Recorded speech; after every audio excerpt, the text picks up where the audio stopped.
Well, I originally came to Japan to study the martial arts, but I wanted to balance my martial arts with something cultural. There's a phrase in Japanese that's bunbu-ryodo, which is the martial and cultural ways together in unison, I guess, for lack of a better definition. And I wanted to do something classical to balance my martial arts, so I started to do calligraphy, and also I tried to do the okoto, which is the Japanese, they call the Japanese harp.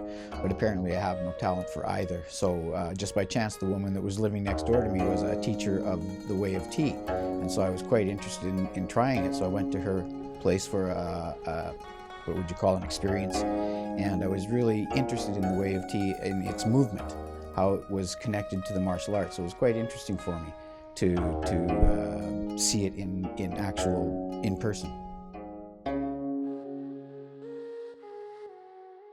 So, as I mentioned, I was attracted to the way of tea because of its connection to the martial arts. It has a very strong connection historically from the time of Rikyu and Hideyoshi, and even before that a little bit. But I was interested in the actual movement of the way of tea. It's very much similar to the way you deport yourself in Budo. The way you stand, the way you sit, the way you hold things. I always use the example of bringing the mizusashi, the water container, into the tea room. I bring it in this fashion. If I'm doing kendo in the middle fighting position, I stand like this. And if I'm doing the bow and arrow yumi, I start in this position. So many of the postures and many things are very much similar, without going into the actual historical concept of the connection of tea and martial arts.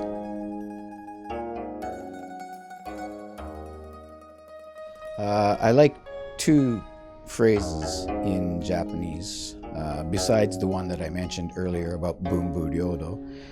The two phrases are zanshin and mushin. Zanshin is, I guess, roughly translated in combat as situation awareness.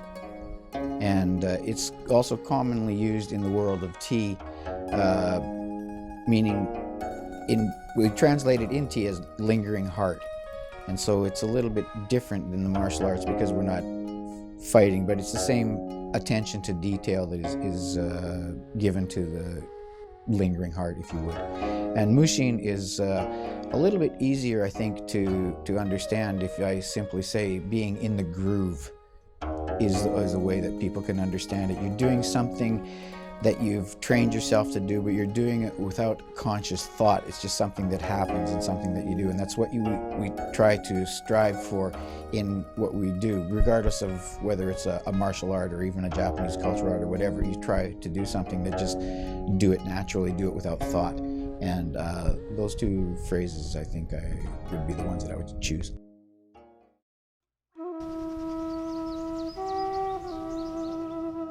I was interested in the actual movement of the way of tea.